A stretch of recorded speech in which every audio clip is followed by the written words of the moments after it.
तो हेलो दोस्तों, नमस्कार। कैसे हैं आप सभी? उम्मीद करते हैं कि सभी अच्छे ही होंगे।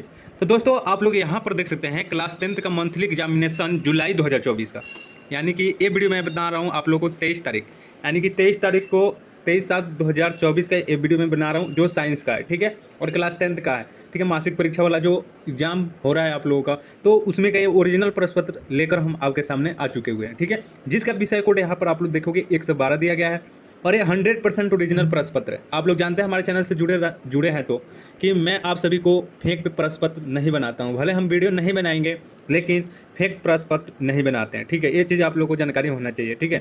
चलिए तो हम लोग क्वेश्चन तरफ में चलते हैं और जाकर एग्जाम में पूरा का पूरा छाप दीजिए आप लोग, ठीक है। और कमेंट में आप लोग कर दीजिएगा, ठीक है, अगर क्वेश्चन पेपर 100% यही रहेगा, ठीक है। चलिए यहाँ पर देखिए, पहला नंबर क्वेश्चन यहाँ पर आप लोग के सामने यहाँ पर आ चुका है, ठीक है। और पहला नंबर क्वेश्चन यहाँ पर दिया गया है कि निम्न में से किस लेंस की फोकस दूरी धनात्मक होती है। मतलब कौन ऐसा जो लेंस है जिसकी फोकस दूरी धनात्मक होती है। चलिए तो इसका सही जवाब आप लोग नोट कीजिएगा, उत्तर लेंस, ठीक है। उत्तर लेंस पर हमेशा प्लस चार्ज होता है, ठीक है, ये पॉजिटिव होता है, ठीक है। इसका राइट आंसर हो जाएगा ऑप्शन नंबर ए। उसी प्रकार से हम 2 नंबर क्वेश्चन यहाँ पर देखते हैं। तो 2 नंबर क्वेश्चन दिया गया है कि लेंस के आवर्धन का ऐसे मात्रक क्या होता है। तो लेंस का आवर्धन का ऐसे मात्रक होता है, लेंस का आवर्धन का ऐसे मात्रक क्या होता है। तो इसका राइट आंसर क्या होगा 2 का। तो 2 का राइट आंसर हो जाएगा मिलीमीटर, ठीक है। ऑप्शन सी मारना आप लोग, ठीक है। चलिए यहाँ पर देखिए 3 नंबर क्वेश्चन यहाँ पर देखिएगा, दिया गया है कि किसी लेंस में मुख्य फोकस की संख्या कितनी होती है। तो किसी लेंस में मुख्य फोकस की संख्या कितनी होती है, तो 2 होती है। इसका right answer option number B हो जाएगा, ठीक है। अब चलिए नेक्स्ट क्वेश्चन यहाँ पर दिया गया है, 4 नंबर क्वेश्चन हम लोग देखेंगे। दिया गया है कि मानव नेत्र में किस प्रकार का लेंस पाया जाता है।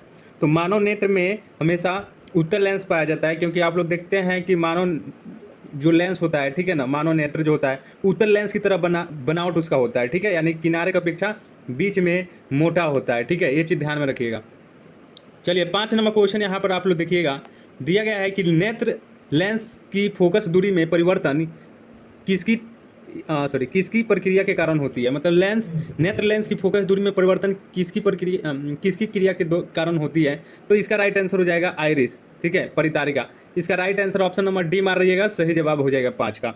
अब चलिए हम लोग नेक्स्ट क्वेश्चन तरफ में चलते हैं। आप लोग एक बार लाइक कर दीजिएगा, ठीक है। जितने भी दोस्त देख रहे हैं आप लोग कहाँ से देख रहे हैं वो भी कमेंट कर दीजिएगा, ठीक है। अगर इसका पीडीएफ आप लोग लेना चाहते हैं तो पीडीएफ कहाँ से लीजिएगा, मेरा नंबर आप लोग को दे देता हूँ, वहाँ से आप लोग ले सकते हैं मैसेज करके। देखिए नंबर है 6207322820, इस पर आप लोग को मैसेज करके ले सकते हैं। आप ही ग्रुप में डाल दिया जाएगा, तो ग्रुप का लिंक डिस्क्रिप्शन में दे दिया जाएगा, ठीक है। तो डिस्क्रिप्शन चेक कर लीजिएगा, वहाँ से जाकर आप लोग जुड़ जाइएगा, ठीक है। चलिए 6 नंबर क्वेश्चन दिया गया है कि निम्नलिखित में से कौन आँख में प्रवेश करने वाली प्रकाश की मात्रा को नियंत्रण करता है। तो इसका राइट आंसर इसका भी हो जाएगा आइरिस हो जाएगा, ठीक है। 6 का बी हो जाएगा, ठीक है। चलिए ऑप्शन नंबर बी मारिएगा, सही जवाब हो जाएगा। अब देखिए हमारा 7 नंबर क्वेश्चन यहाँ पर आ चुका है। दिया गया है कि एक स्वस्थ आँख के लिए स्पष्ट दृष्टि का न्यूनतम दूरी कितनी होती है। तो देखिए 7 का राइट आंसर क्या हो जाएगा। तो 7 का राइट आंसर हो जाएगा 25 सेंटीमीटर होती है, ठीक है। 25 सेंटीमीटर होती है। स्पष्ट दृष्टि का न्यूनतम दूरी कितनी होती है, तो 25 सेंटीमीटर। अगर आपसे पूछेगा दूरबिंदु कितनी होती है, तो अनंत होती है, ठीक है। तो 7 का ऑप्शन नंबर बी मारिएगा, सही जवाब हो जाएगा, ठीक है। उसी प्रकार से 8 नंबर क्वेश्चन देखिए, 8 नंबर क्वेश्चन ये 100% ओरिजिनल प्रश्न पत्र बाबू मैं आप लोग को बता रहा हूँ, ठीक है। ये चीज़ ध्यान में रख लीजिएगा, ठीक है। ये हूबहू यही प्रश्न पत्र आप लोग एग्जाम में रहेगा। देखिए यहाँ पर देखिए 8 नंबर क्वेश्चन देखिए, जब प्रकाश अत्यंत चमकीला होता है तो पुतली बन जाती है। चलिए तो इसका 8 का राइट आंसर क्या होगा, तो हो जाएगी छोटी, यानी स्मॉल हो जाती है, ठीक है। तो इसका सही जवाब क्या होगा, तो ऑप्शन सी जो है ना वो हमारा करेक्ट जवाब हो जाएगा। अब चलिए हम 9 नंबर क्वेश्चन देखते हैं। दिया गया कि जो नेत्र निकट वस्तु को साफ नहीं देख सकता है उस नेत्र में होता है। चलिए तो इसका 9 का राइट आंसर क्या होगा, तो 9 का राइट आंसर हो जाएगा दूरदृष्टि दोष हो जाता है, ठीक है। ऑप्शन नंबर ए हो जाएगा सही जवाब। अब हम चलेंगे 10 नंबर क्वेश्चन देखिएगा। दिया गया कि किस लेंस का उपयोग कर दीर्घ दृष्टि दोष को दूर किया जाता है। तो दीर्घ दृष्टि के लिए उत्तल लेंस का उपयोग किया जाता है, यानी कि 10 का राइट आंसर हमारा ऑप्शन बी हमारा करेक्ट जवाब हो जाएगा, ठीक है। तो 10 का क्या होगा, बी हो जाएगा। तो आप लोग कहाँ से हैं आप लोग कमेंट कर दीजिएगा, ठीक है ना। कमेंट कीजिएगा कि हमारा वीडियो कहाँ कहाँ जा रहा है, ठीक है। चलिए यहाँ पर देखिएगा नेक्स्ट क्वेश्चन दिया गया, यहाँ पर दिया गया है कि इमली में कौन सा अम्ल होता है। तो इमली में कौन सा अम्ल होता है, तो होता है टाइट्रिक अम्ल। क्या होता है, तो टाइट्रिक अम्ल होता है, यानी कि ऑप्शन सी जो है हमारा सही जवाब होगा। अब चलिए 12 नंबर क्वेश्चन देखेंगे। निम्नलिखित में कौन अल्फैक्टरी सूचक कौन नहीं है। अल्फैक्टरी का सूचक तो इसका राइट आंसर 12 का डी होगा, यानी कटा हुआ है फिनाल थनाल, ठीक है ना। ऑप्शन डी मारिएगा, 12 का डी मारिएगा, कट गया। चलिए 13 नंबर क्वेश्चन यहाँ पर देखिएगा, देखिए कि अम्ल और क्षार आपस में अभिक्रिया कर बनाते हैं।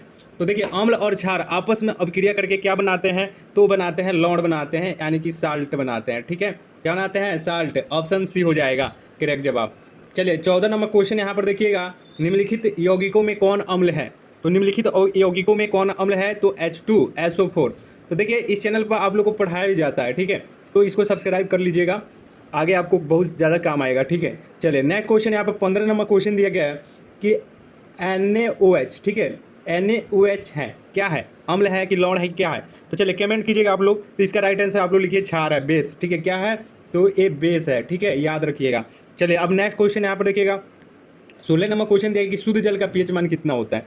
तो शुद्ध जल जो होता है ना, वो हमेशा क्या होता है, प्योर वाटर क्या होता है, तो उसका जो पीएच मान होता है तो वो क्या होता है, तो O7 होता है, यानी कि उदासीन होता है, ठीक है। ऑप्शन नंबर बी हो जाएगा। चलिए 17 नंबर क्वेश्चन देखिएगा, 17 नंबर क्वेश्चन दिया कि बैटरी का अम्ल है।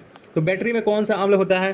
तो चलिए इसका सही जवाब क्या हो जाएगा, तो सांद्र क्या होगा, HCl हो जाएगा। 17 का क्या हो जाएगा, सॉरी बैटरी का क्या होगा, बैटरी का अम्ल जो होता है वो हो जाएगा सांद्र H2SO4 हो जाएगा, ठीक है, H2SO4 कहाँ पर दिया गया, तो ऑप्शन नंबर सी हो जाएगा इसका कॉन्सेंट्रेट कितना हो जाएगा, H2SO4। 17 का सी मारिएगा, ठीक है। चलिए 18 नंबर प्रश्न देखिएगा कि लौंग तेल किस प्रकार का सूचक होता है। जो लौंग तेल होता है, चलिए तो इसका सही जवाब क्या हो जाएगा, तो हो जाएगा गंधीय होता है, ठीक है, ये महक इसमें होता है, गंधीय। चलिए 18 का सी मारिएगा आप लोग, सही जवाब हो जाएगा। 19 नंबर क्वेश्चन देखिएगा, निम्नलिखित में किसका पीएच मान शून्य है। पीएच मान न्यून है, न्यून लिखा है ना, न्यून होता है, न्यूनतम होता है। चलिए तो इसका सही जवाब क्या हो जाएगा, तो हो जाएगा अमाशय का रस, ठीक है। ऑप्शन नंबर डी मारिएगा, सही जवाब हो जाएगा, ठीक है। चलिए नेक्स्ट क्वेश्चन यहाँ पर देखिएगा, यहाँ पर 20 नंबर क्वेश्चन आपसे पूछा जा रहा है कि जल में अस्थायी खराबपन दूर करने में निम्नलिखित में किसका उपयोग होता है, ठीक है, खराबपन दूर करने में किसका उपयोग होता है। चलिए तो 20 का सही जवाब क्या हो जाएगा, तो हो जाएगा Na2CO3 हो जाएगा, क्या हो जाएगा, तो Na2CO3 हो जाएगा, यानी कि ऑप्शन सी जो है हमारा वो करेक्ट जवाब हो जाएगा। चलिए 21 देखिए, ओरिजिनल प्रश्न पत्र का आप लोगों को ट्रिक पहचानने का बता देता हूँ। यहाँ पर लिखा होगा आप लोगों को 10th क्लास और मंथली JLY लिखा है जुलाई का, ये ओरिजिनल प्रश्न पत्र है बाबू, ठीक है, ये चीज़ ध्यान में रखिएगा। हमारे पास अगर आप लोग जुड़े हैं, तो अगर जुड़े हैं आप लोग तो ओरिजिनल मिलेगा, भले नहीं मिलेगा तो नहीं मिलेगा, लेकिन ओरिजिनल मिलेगा। फेक प्रश्न पत्र हम नहीं डालते हैं, ठीक है, आप लोग का विश्वास हम नहीं तोड़ते हैं, ठीक है ना। चलिए यहाँ पे 21 नंबर क्वेश्चन देखिए, निम्नलिखित में कौन एक प्रबल अम्ल है। तो प्रबल यानी कि मजबूत अम्ल कौन सा है, तो 21 का राइट आंसर हो जाएगा, क्या हो जाएगा, प्रबल अम्ल पूछा जा रहा है, तो ऑप्शन नंबर डी में HCl दिया गया, तो वो हो जाएगा ऑप्शन नंबर डी। चलिए यहाँ पर चलिए 22 नंबर क्वेश्चन दिया गया कि मानव शरीर की सबसे लंबी कोशिका है। तो मानव शरीर की सबसे लंबी कोशिका कौन सी है, तो इसका सही जवाब बताओगे। एम दिया गया कि पेशी कोशिका, न्यूरॉन दिया गया है, अस्थि कोशिका और यकृत दिया गया है। तो 22 का राइट आंसर हो जाएगा न्यूरॉन, यानी कि ऑप्शन नंबर बी दिया गया है सही जवाब।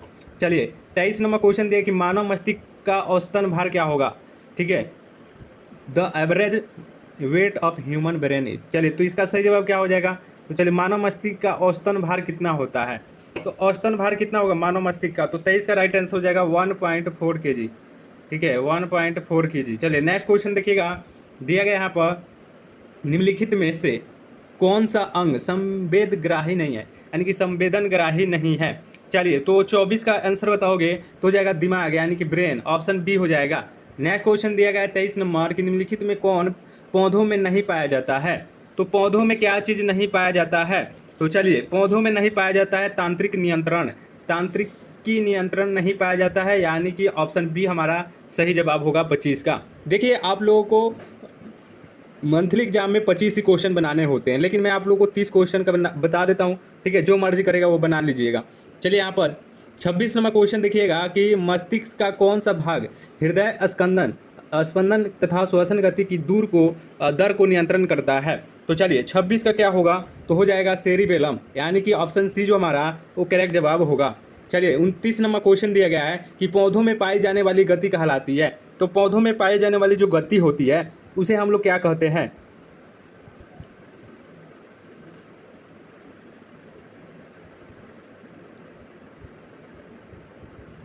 27-28 लगता है कट गया क्वेश्चन। चलिए यहाँ पर देखिएगा 29 नंबर क्वेश्चन देखिए, पौधे में पाई जाने वाली गति कहलाती है, तो कहलाती है देखिए प्रकाश का अनुवर्तन, गुरुत्वाकर्षण, जल अनुवर्तन। इसका राइट आंसर क्या हो जाएगा, तो डी मारिएगा, सही जवाब हो जाएगा। ठीक है, चलिए 30 नंबर क्वेश्चन देखिए, निम्नलिखित में कौन एक पादप हार्मोन है। तो पादप हार्मोन कौन हो जाएगा, तो हो जाएगा पादप हार्मोन।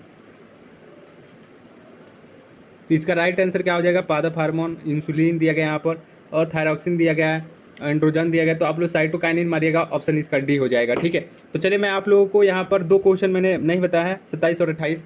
तो आप लोग 25 क्वेश्चन बनाना है तो आप लोग बना लीजिएगा। ठीक है, और इस चैनल को लाइक मतलब सब्सक्राइब कर लीजिएगा। ठीक है, सब्सक्राइब कर लीजिए और लाइक कर दीजिए ज़्यादा से ज़्यादा, ताकि हम नेक्स्ट वीडियो आप लोग के लिए लेकर आ सके। ठीक है, तो ज़्यादा से ज़्यादा शेयर कीजिएगा अपने दोस्तों में। ठीक है, व्हाट्सएप ग्रुप में, और व्हाट्सएप ग्रुप का डिस्क्रिप्शन में जो लिंक दिया गया है वहाँ से ज्वाइन कर लीजिएगा। मेरा नंबर यहाँ पर देखिएगा 62 070 और 32 720 है। ठीक है, इस पर आप लोग को हाय सर लिख कर मैसेज करना है। मैं आप सभी को व्हाट्सएप जो ग्रुप है उसमें आप लोग को ऐड कर दूंगा। ठीक है, तो वहाँ से आप लोग ज्वाइन कर लीजिएगा। ठीक है, चलिए मिलते हैं नेक्स्ट वीडियो में, तब तक के लिए जय हिंद दोस्तों, टेक केयर, अपना ख्याल रखिएगा।